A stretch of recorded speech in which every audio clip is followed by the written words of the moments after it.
Bakın orada. Şimdi para var. İçeri geçeceğiz.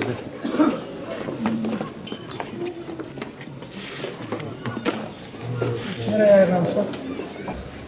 Ya nerede var? Yok. Bana yormaz mı? Herkes görsün, yan giden görsün. İçeride.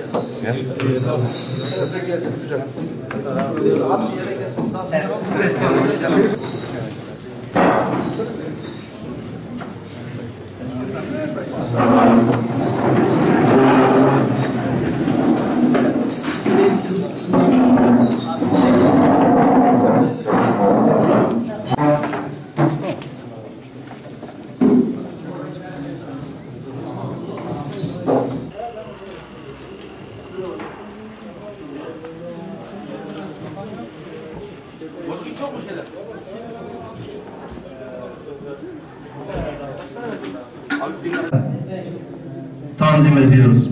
Cenab-ı Allah buyuruyor, diyor ki Bismillahirrahmanirrahim. Kullu nefsin zâikatul mevt fe innemâ tuvaffavne ucûrekum yevmel kıyâme. Her nefis ölümü tadacaktır.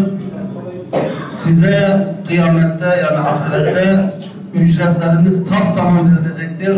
Ve men zuhziha anin nar ve udkhilel cennete fakat fez. Kim cehennemden uzaklaştırılırsa, cehennemden beri kılınırsa işte odur kurtulan.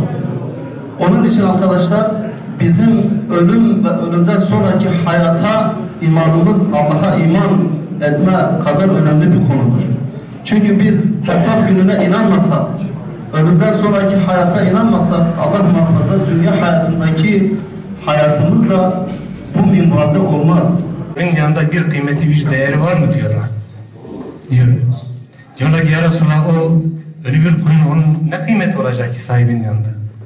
İşte diyor ki bu dünyanın kıymeti de Allah katında ancak bu kadardır.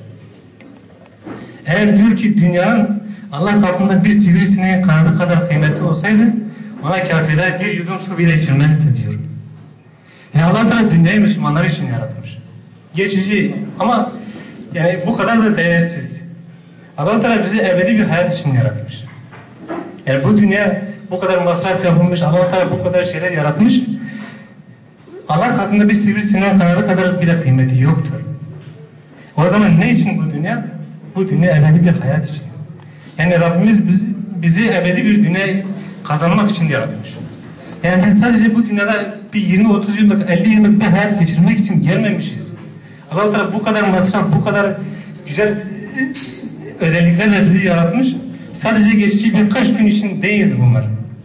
Ebedi bir hayat vermek istiyor Allah Teala. İşte onun için bu dünyayı sadece öbür dünyayı kazanmak için bir imtihan aracı.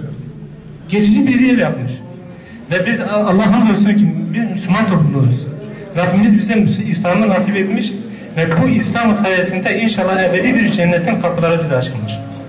Eğer biz bu nimetin kıymetini bilirsek inşallah Rabbimiz o ebedi hayatta ebedi cenneti bize nasip edecektir. Bugün dünyada milyarlarca insan var ama birçok insan bu nimetin farkında değil. Birçok insan belki ileride kafirler diyecekler ki ya Rabbim keşke biz toprak olsaydı. Bu azabı gördükleri zaman. Ama Rabbimiz bugün bize bu nimeti nasip etmiş ve biz bu nimet sayesinde inşallah ebedi bir cenneti kazanacağız.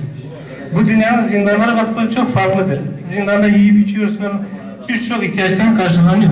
Ama cehennem öyle değil. Şimdi işin bir hakikati var. Ya o toprağın altına girdikten sonra önümüzde iki şık var. Ya cennet ya cehennem. Başka bir üçüncü bir şık yoktur yani. O yüzden Rabbimiz bize bu nimeti nasip etmiş. İnşallah bu nimetin kıymetini bilelim. Yani biz içinde bulunduğumuz ne kadar büyük bir nimetin içinde bulunduğumuzun farkına varalım ve inşallah bunu muhafaza edelim. Ve inşallah bu nimet sayesinde Rabbimiz bizi ebedi cennetine koyacaktır. Rabbim hepimizin yardımcısı olsun.